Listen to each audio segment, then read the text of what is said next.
Bienvenidos, queridos hermanos en Cristo Jesús y amigos que me están viendo. Soy el pastor misionero José Maidana, predicando desde la Iglesia Bíblica de Asunción, República del Paraguay. Estamos realizando una serie de estudios sobre la profecía de las 70 semanas en el libro de Daniel, en el capítulo 9, versículo 24 al 27. Y nos tocaría estudiar en este día el verso 25 y la primera parte del verso 26. Vamos a buscar la bendición de nuestro Padre Celestial en oración. Padre, te damos tantas gracias por este día, gracias por abrir tu palabra, gracias por permitirnos una vez más, Señor, estar aquí exponiendo tu palabra. Buscamos tu bendición, tu dirección en cada palabra que hemos de estar diciendo y la exposición de ella. Sabemos que es un tema bastante difícil, pero tú das tu gracia y te damos gracias, Padre, por estas profecías que se han cumplido y todas aquellas que se han de cumplir. Aquí vemos, Señor, la veracidad de tu palabra y también vemos tu soberanía, cómo tú controlas todas las cosas y diriges. Aún estamos viviendo en tiempos difíciles por medio de esta pandemia que ha afectado a toda la humanidad, pero no escapa, Señor, a tus designios. Tu palabra sigue corriendo y sigue obrando en los corazones de aquellos que todavía no te conocen y aún en la vida de tus hijos, para llevarnos a una mayor comunión contigo. Padre, estamos expectantes una vez más de todo lo que tú estás haciendo y de lo que harás a través de tu palabra. Señor, bendigas a tu siervo, bendigas tu palabra, Señor, que ha de ser expuesta de principio al fin, pues te lo pedimos por los méritos de nuestro Salvador, el Señor Jesucristo. Amén. Muy bien, en nuestro primer sermón vimos la oración de Daniel, que abarca los versos 1 al 19 del capítulo 9, y la respuesta inmediata de Dios por medio del ángel Gabriel a la oración de su siervo muy amado. Y mientras Daniel estaba orando y confesando su pecado y los de su pueblo Israel con la palabra de Dios abierta delante de él en el libro de Jeremías, Daniel recibe una de las revelaciones más importantes, más sorprendentes del Antiguo Testamento, la profecía de las 70 semanas. En este segundo sermón de esta profecía veremos que Dios predijo cuándo empezaría la profecía. Y también predijo hasta el mismo día en que el Mesías príncipe, el Señor Jesucristo, entraría en la ciudad de Jerusalén. Y aún anunció su misma muerte. Entonces, aquí tenemos a Dios 5 siglos antes de su obra redentora, enviando a su Hijo Jesucristo a este mundo a morir por la humanidad y diciéndole al profeta Daniel lo que va a hacer. Daniel oró con rectitud y Dios le dio no solo lo que le pidió, sino mucho más abundantemente. Las 70 semanas de Daniel, la parte 2.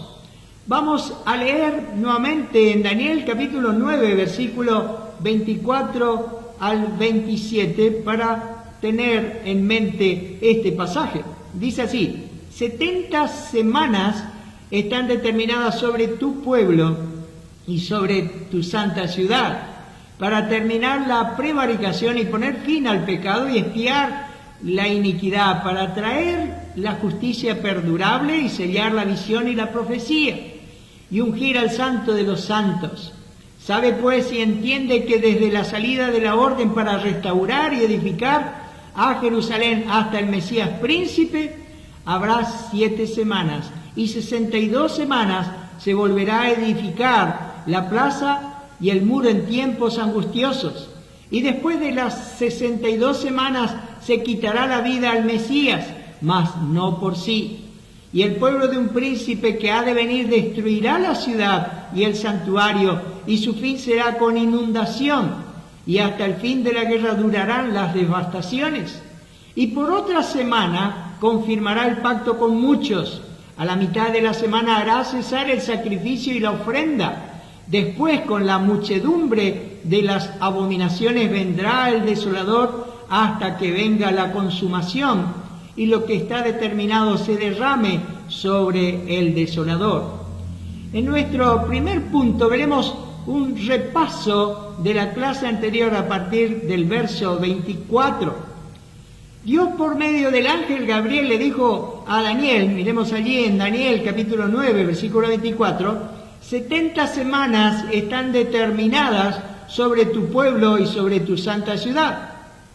Como estudiamos en el sermón anterior, esta profecía tiene que ver con el pueblo de Daniel y la ciudad de Daniel. Esto es, la nación de Israel y la ciudad de Jerusalén. Esta profecía de las 70 semanas de Daniel no se relacionan con la iglesia o la era de la iglesia. El tema de la profecía es el plan continuo de Dios para con los judíos, para el pueblo de Israel. No es una profecía para la iglesia, así que no se refiere necesariamente a nosotros, excepto por el hecho de que en esta profecía, y hoy lo vamos a ver, se profetiza la venida del Mesías, el Hijo de Dios, el Señor Jesucristo, y en eso ciertamente sí participamos. Daniel aprendió de la lectura de Jeremías que la indignación de Dios contra Israel duraría 70 años. Y Daniel sabía que los 70 años ya estaban a punto de terminar, de concluir. Pero la profecía que le reveló el ángel le causó confusión, porque indicaban que la indignación de Dios contra Israel no finalizaba en los 70 años, sino que continuaría mucho más allá de los 70 años, a través de varios imperios gentiles más. Mientras Daniel reflexionaba sobre estos pensamientos y los llevaba ante el Señor en oración, Dios le reveló a través del ángel Gabriel que 70 veces 7 unidades de tiempo, 490 unidades de tiempo, están determinadas sobre tu pueblo y sobre tu santa ciudad. La palabra determinadas es la traducción de una palabra hebrea que literalmente significa cortadas o separadas. El ángel Gabriel le estaba diciendo a Daniel, 77 o 490 años han sido cortados, han sido separados del calendario y esto está determinado para tu pueblo y tu ciudad Jerusalén. Durante ese periodo de 490 años, la indignación de Dios contra Israel terminará.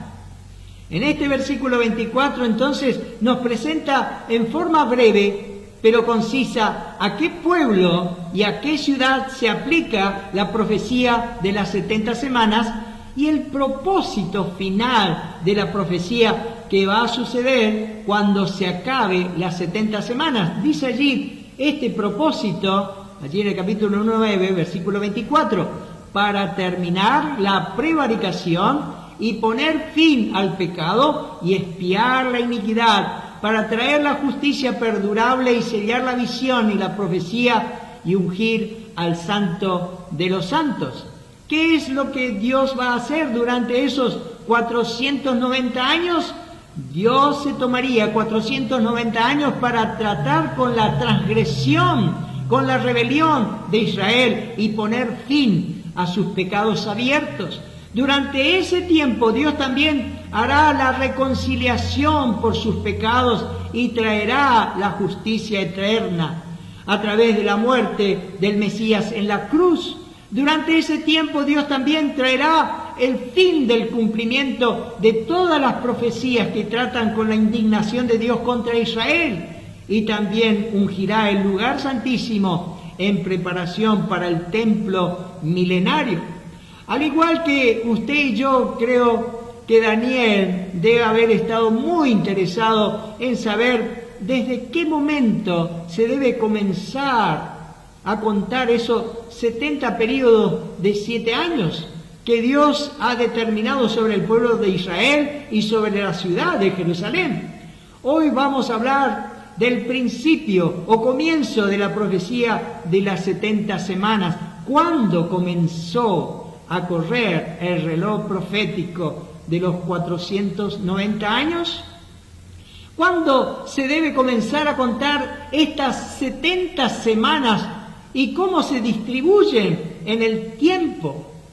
Daniel 9:25 nos dice: sabe pues y entiende que desde la salida de la orden para restaurar y edificar a Jerusalén hasta el Mesías príncipe habrá 7 semanas, y 62 semanas se volverá a edificar la plaza y el muro en tiempos angustiosos.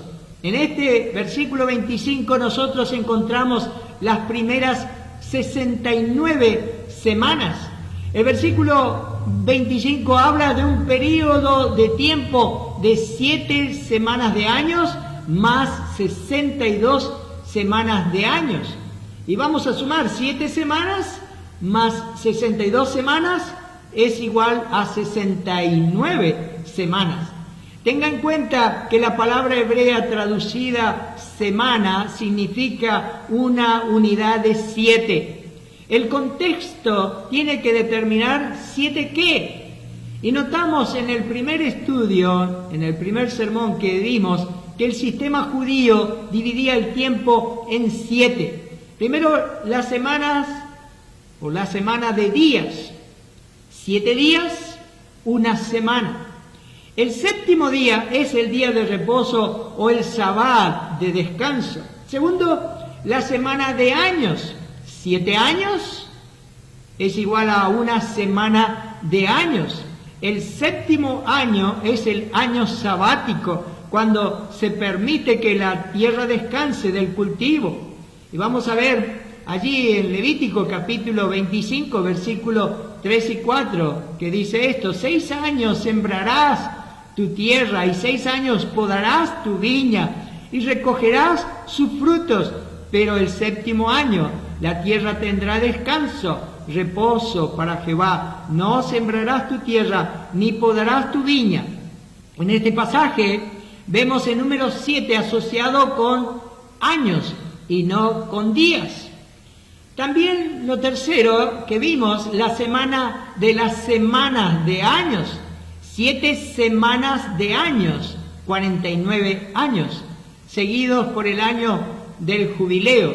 Y esto lo vemos en Levítico capítulo 25, versículo 8 al 13. Dice: y contarás 7 semanas de años, 7 veces 7 años, de modo que los días de las 7 semanas de años vendrán a hacerte 49 años. Entonces harás tocar fuertemente la trompeta en el mes séptimo a los 10 días del mes. El día de la expiación haréis tocar la trompeta por toda vuestra tierra.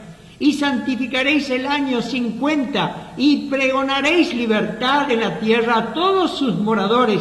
Este os será jubileo y volveréis cada uno a su posición y cada cual volverá a su familia.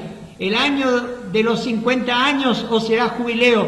No sembraréis ni segaréis lo que naciere de suyo en la tierra, ni vendimiaréis sus viñedos, porque es jubileo. Santo será a vosotros. El producto de la tierra comeréis. En este año de jubileo volveréis cada uno a su posesión.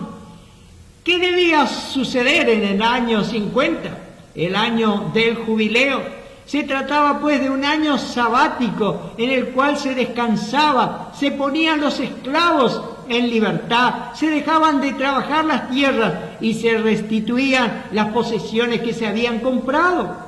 Así que en el pensamiento del Antiguo Testamento, la palabra hebrea que se traduce 7, sabúa, se la usaba a menudo para describir no una semana de días según nosotros la entendemos, sino una semana de años.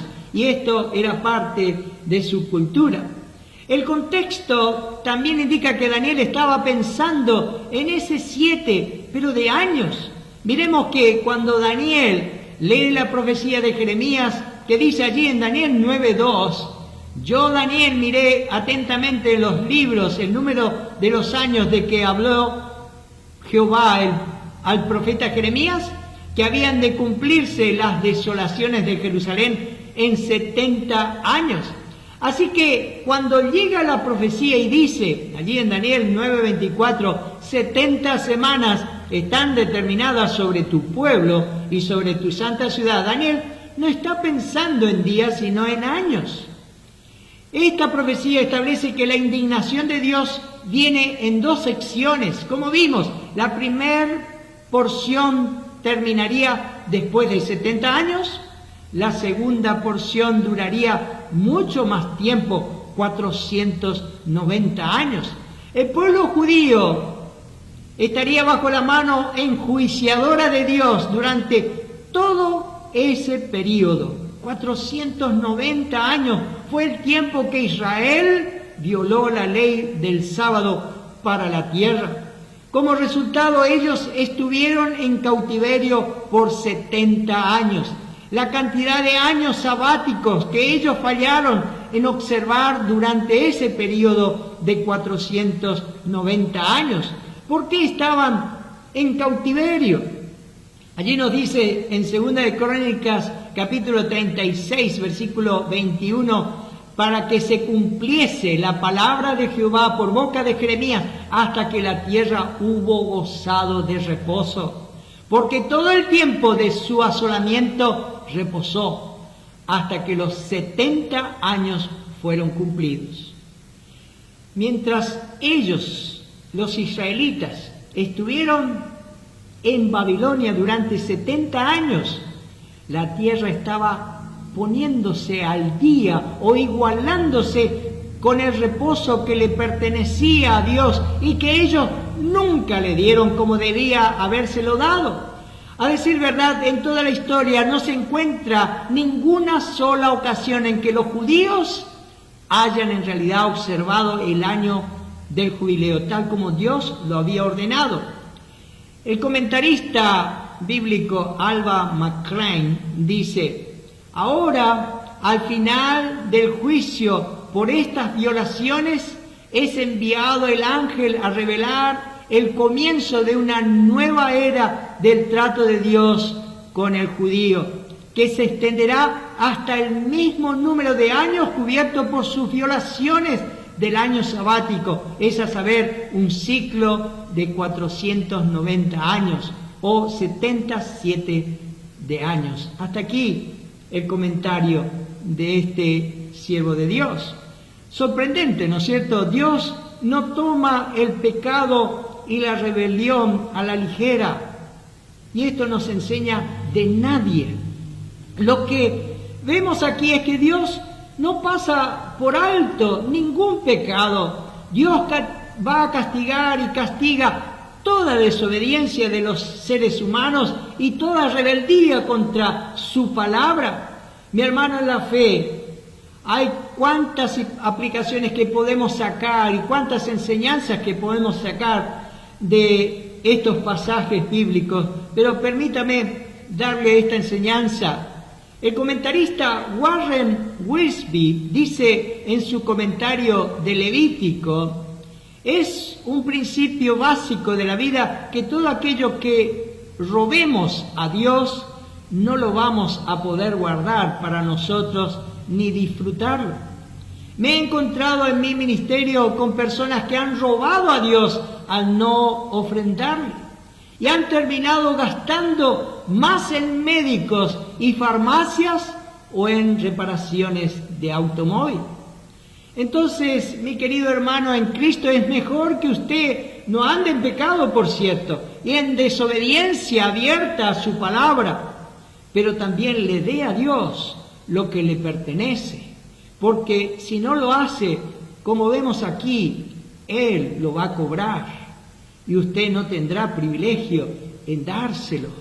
Claramente Daniel tenía en mente semanas de años. Daniel 9:25 nos dice que una vez que el reloj comience a correr, habrá exactamente 69 semanas desde el momento en el que el reloj comienza a correr hasta la venida del Mesías príncipe. Leamos de nuevo Daniel 9:25, dice: sabe pues y entiende que desde la salida de la orden para restaurar y edificar a Jerusalén hasta el Mesías príncipe habrá 7 semanas, y 62 semanas se volverá a edificar la plaza y el muro en tiempos angustiosos.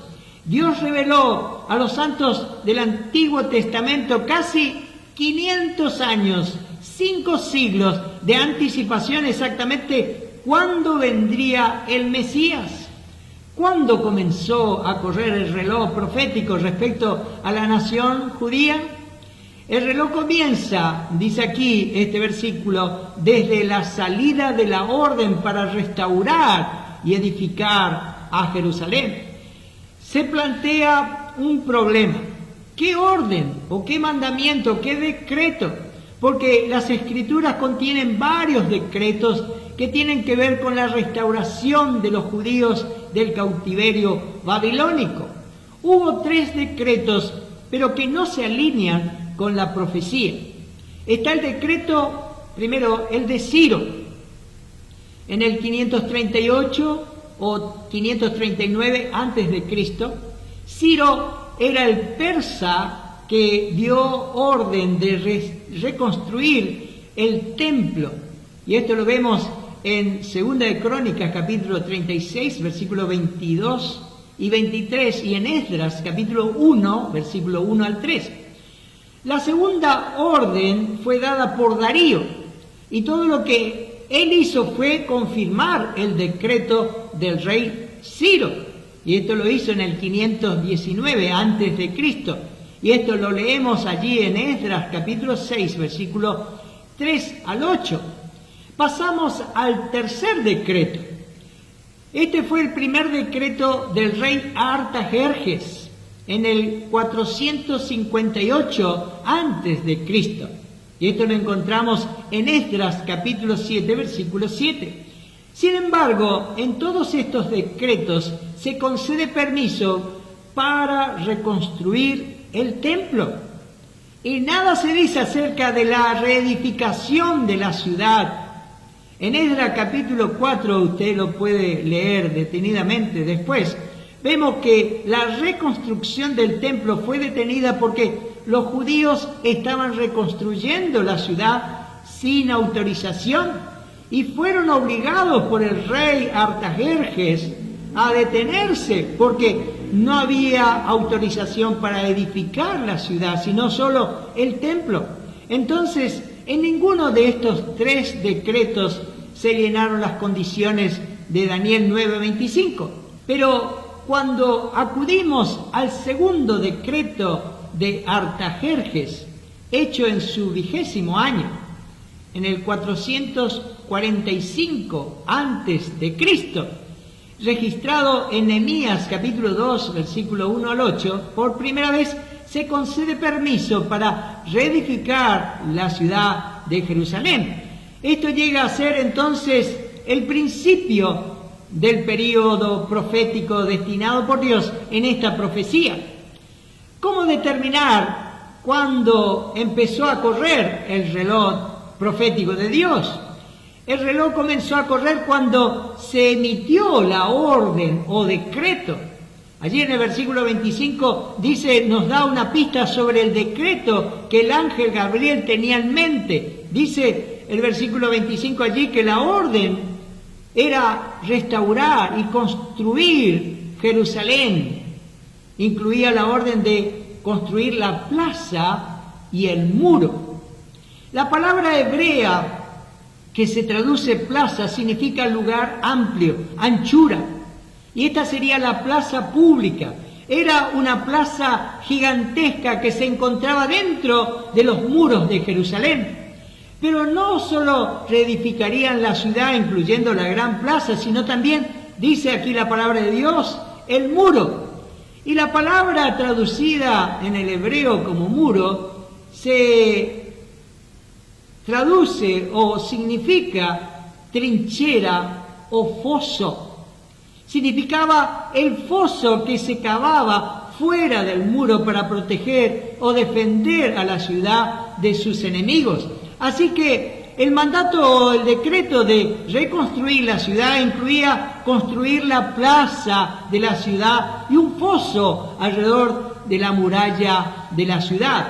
En 2 de Crónicas 32:6 dice: y puso capitanes de guerra sobre el pueblo y los hizo reunir en la plaza de la puerta de la ciudad. Aquí dice, en la plaza de la puerta de la ciudad.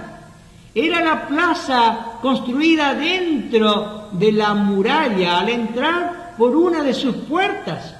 Una ciudad ciertamente no tiene puertas a menos que tenga una muralla.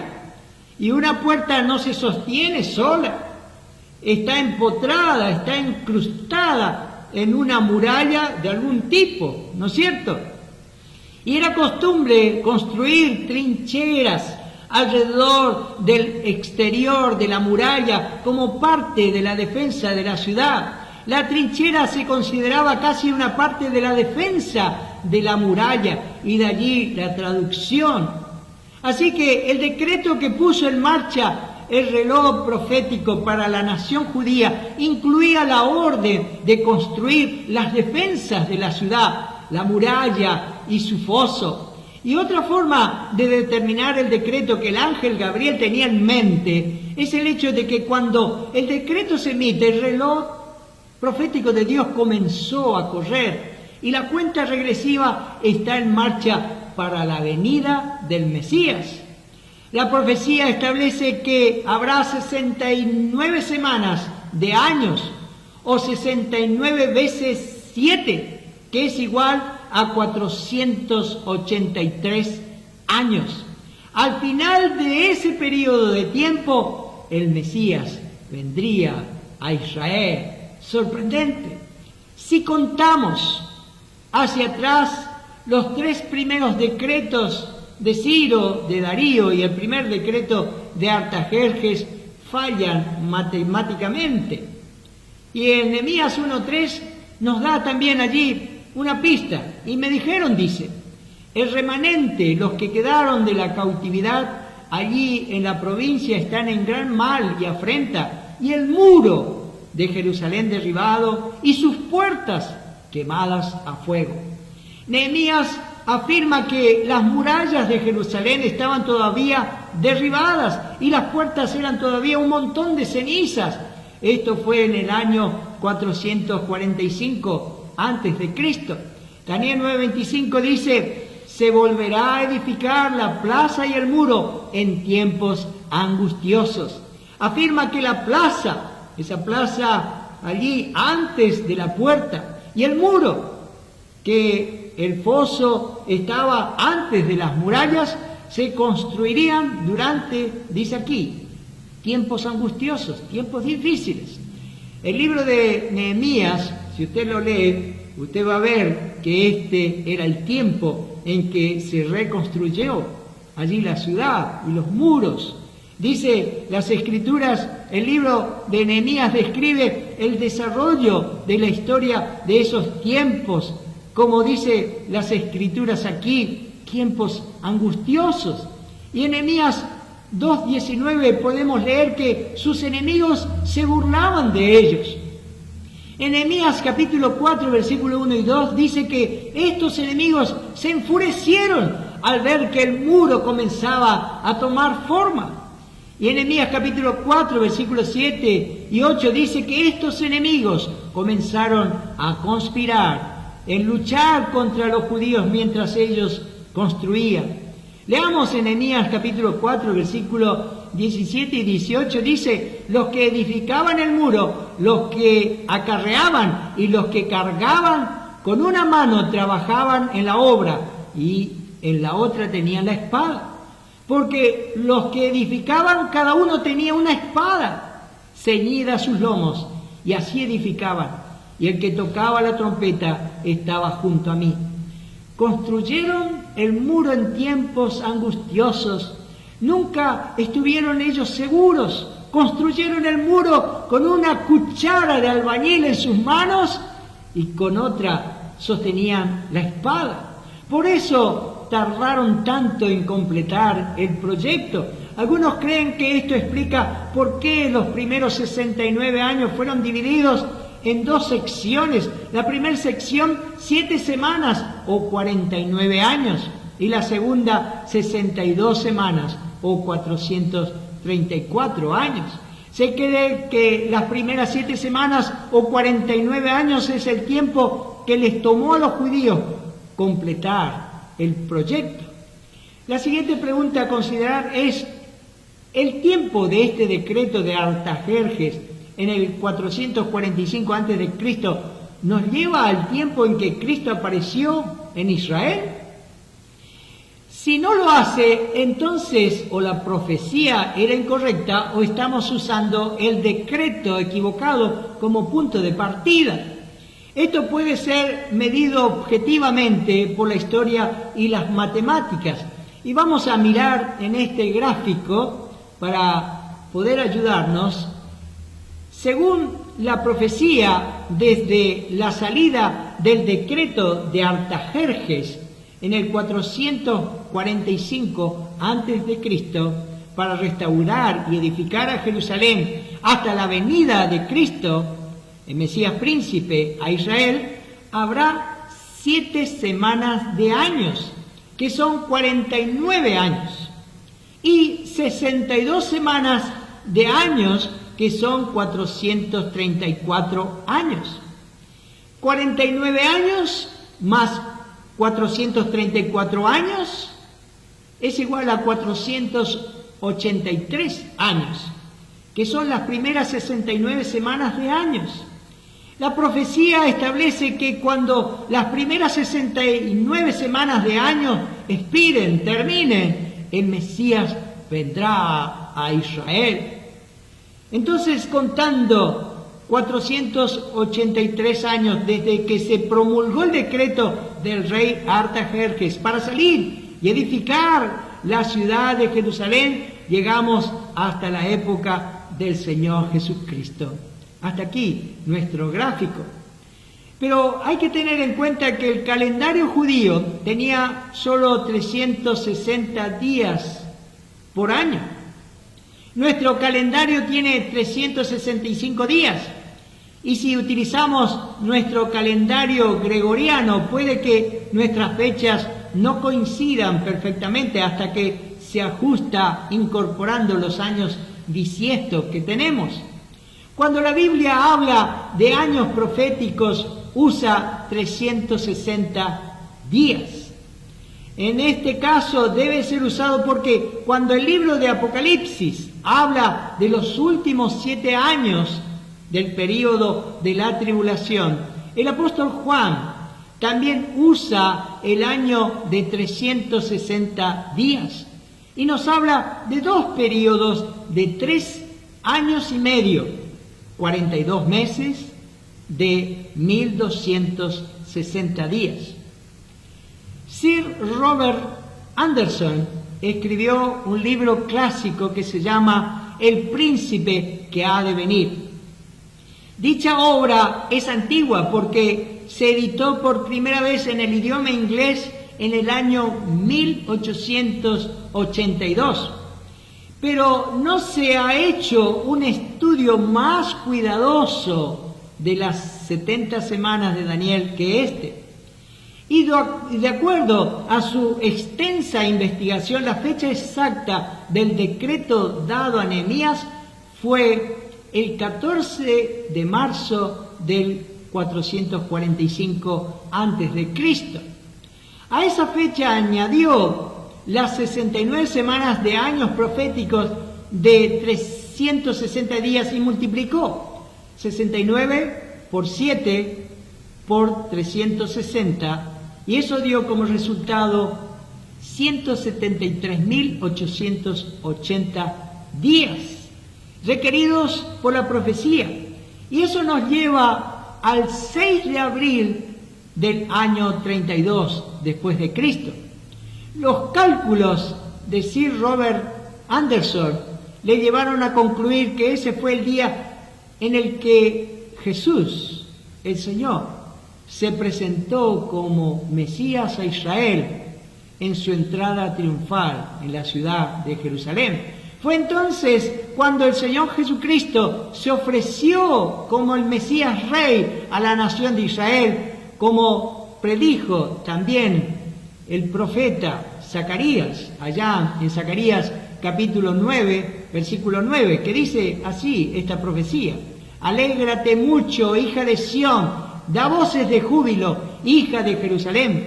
He aquí tu rey, vendrá a ti justo y salvador, humilde, y cabalgando sobre un asno, sobre un pollino, hijo de asna. Esto es lo que desde entonces se ha llamado Domingo de Ramos. Es tan interesante que cuando Jesús nació, había un remanente piadoso de creyentes que esperaban la redención de Israel. Uno de ellos era el anciano Simeón, que dijo allí en Lucas capítulo 2, versículo 29 y 30, teniendo al Señor Jesucristo un bebé en sus brazos, y él dice: ahora, Señor, despides a tu siervo en paz, conforme a tu palabra, porque han visto mis ojos tu salvación. Y también otra anciana, Ana, allí también en Lucas, capítulo 2, versículo 38, cuando vio al niño, dice las Escrituras, daba gracias a Dios y hablaba del niño a todos los que esperaban la redención en Jerusalén. ¿Hicieron ellos los cálculos del libro de Daniel? ¿Cómo puede ser que tantos judíos estuvieron ciegos ante esta profecía y hasta el día de hoy? La dureza del corazón es la respuesta. La dureza del corazón del ser humano quita allí todo entendimiento. En Daniel 9:26 nos revela el momento de la crucifixión del Mesías.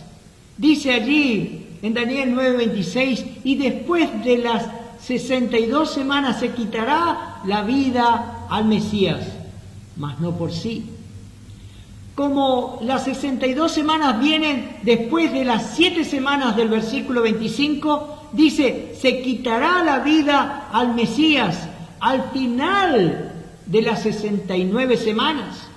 En el versículo 25 vemos que esta profecía señala el tiempo en que el Mesías es presentado a Israel como su príncipe o rey, pero en el versículo 26 establece que después de eso, dice allí, se quitará la vida al Mesías. El orden y el tiempo ciertamente es admirable, es asombroso. Esta profecía predice el mismo día en que Cristo se presentó como rey allí ante Israel. Entonces, la profecía declara que después de eso se quitará la vida al Mesías. La palabra hebrea para quitar o quitará es karat y significa cortar, implica destruir y se traduce como acabar, cortar, quitar, desaparecer, deshacer, exterminar, matar. Poco después de su entrada triunfal a la ciudad de Jerusalén, poco después de que las multitudes gritaran, Hosana, Hosana, al que viene en el nombre de Dios, al Hijo de David, la misma gente gritaba después, crucifícale, no tenemos rey sino a César.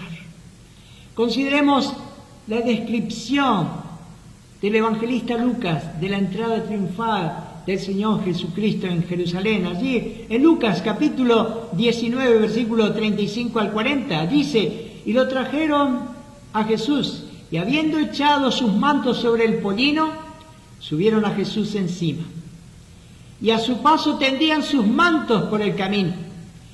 Cuando llegaban cerca de la bajada del monte de los olivos, toda la multitud de los discípulos Gozándose, comenzó a alabar a Dios a grandes voces por todas las maravillas que habían visto, diciendo: bendito el Rey que viene en el nombre del Señor, paz en el cielo y gloria en las alturas. Entonces algunos de los fariseos de entre la multitud le dijeron: Maestro, reprende a tus discípulos.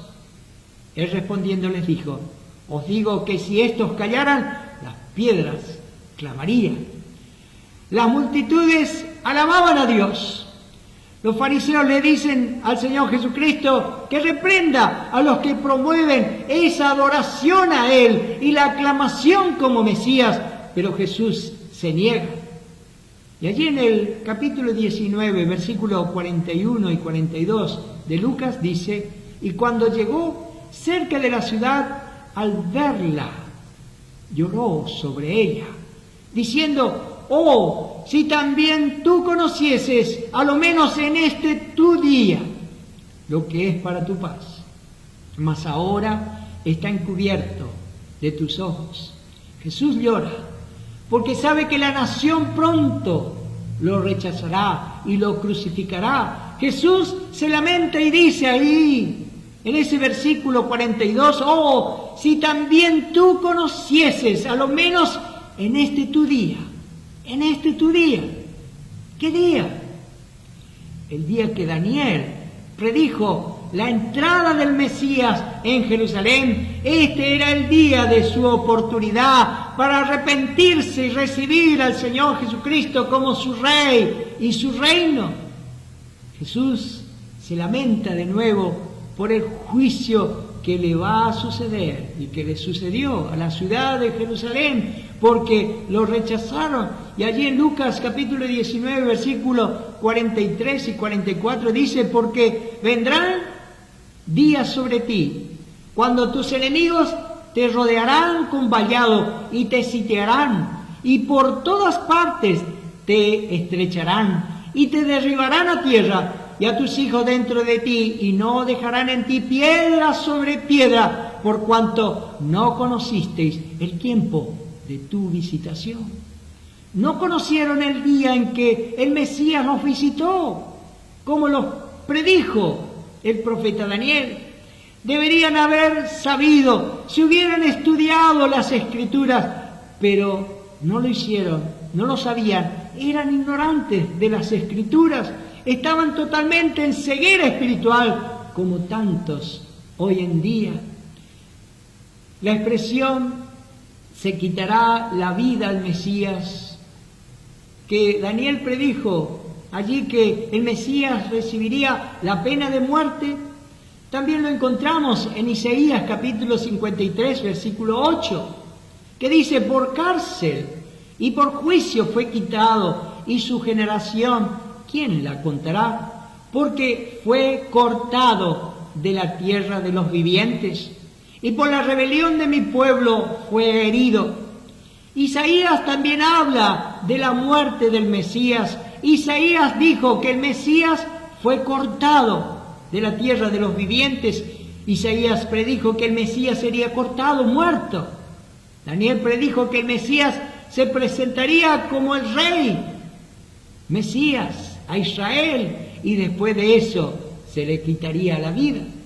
Daniel predijo el tiempo de la muerte de Cristo casi 500 años antes de que ocurriera. No es de extrañar que los críticos liberales de la Biblia no les guste el libro de Daniel. Hacen todo lo posible para desacreditarlo. Y nótese la siguiente expresión que dice aquí en este versículo 26: se quitará la vida al Mesías, mas no por sí. Aquí Daniel predice que el Mesías experimentaría la pena de muerte, pero no por él mismo. Él no murió por ningún pecado que haya cometido. Él murió por mí y por ti y por los pecados de todo el mundo. Esto implica que Él murió por otros, una muerte vicaria, sustitutiva, exactamente como se expone en los evangelios y en las epístolas. Pero esta expresión, mas no por sí, también se ha traducido y no tuvo nada. Esta traducción significaría entonces que Cristo murió y no tuvo nada para sí mismo, lo que significa que murió sin nada que debería haber tenido. Fue rey, pero murió sin corona. Se le dio un manto y luego fue despojado de él. Fue despreciado y rechazado por los hombres.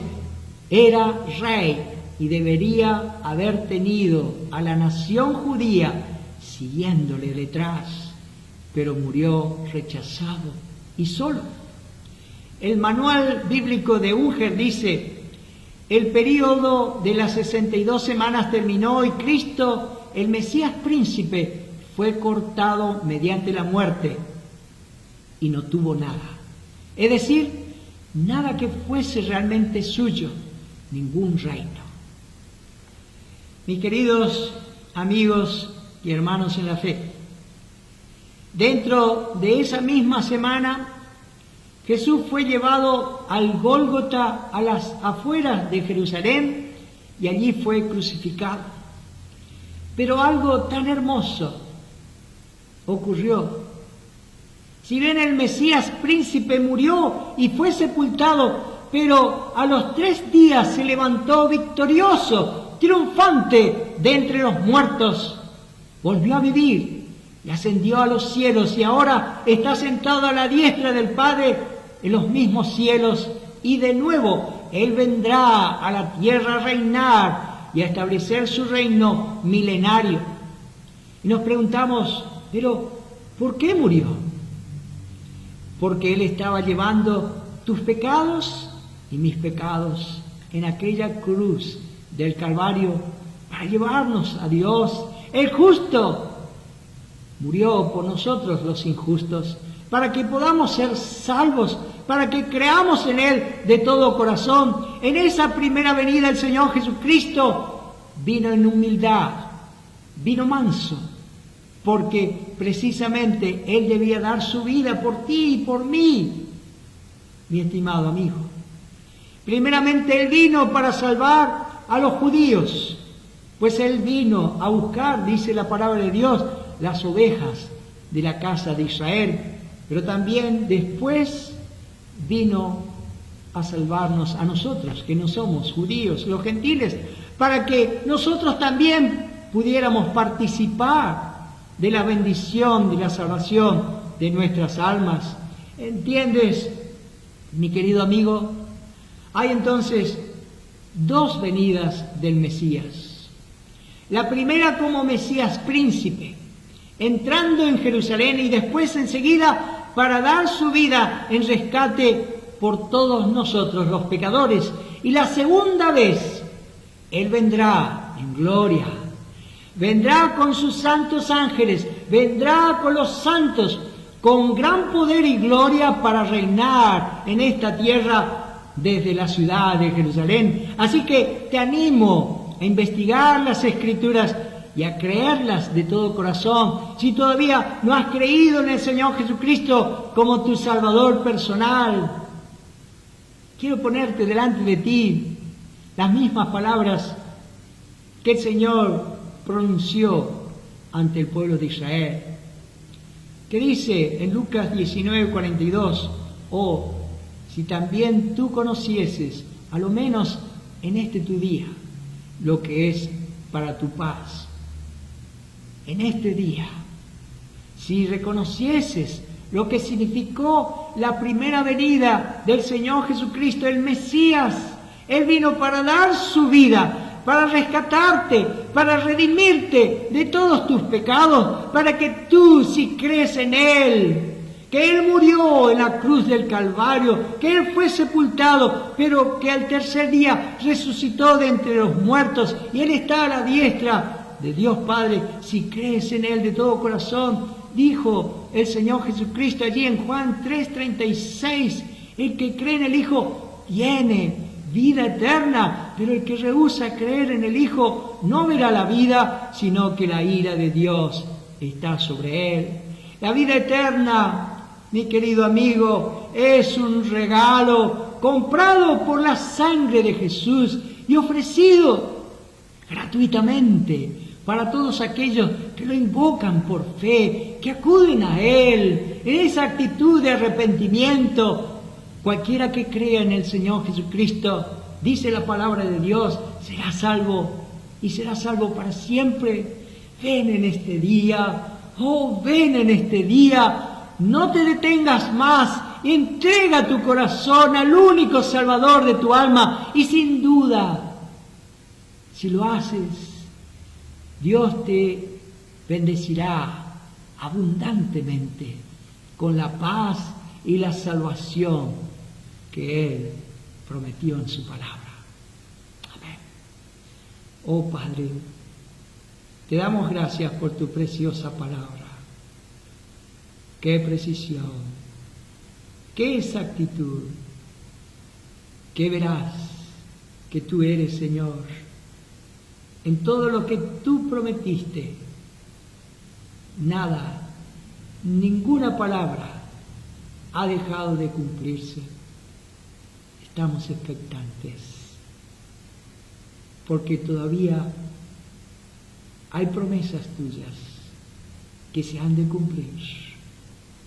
Oh Señor, que muchos en este día puedan venir al encuentro de su Salvador, que no pase este día, que ellos hagan cuentas de sus pecados y que puedan ser salvos, pues tú prometes esta salvación y tú la entregas gratuitamente a todo aquel que viene a ti arrepentido, creyendo en ese sacrificio que tú hiciste por nosotros. Bendigas a tu pueblo, bendigas a tu iglesia, Señor. Fortalécenos en la fe, pues te lo pedimos por los méritos de nuestro Salvador, el Señor Jesucristo.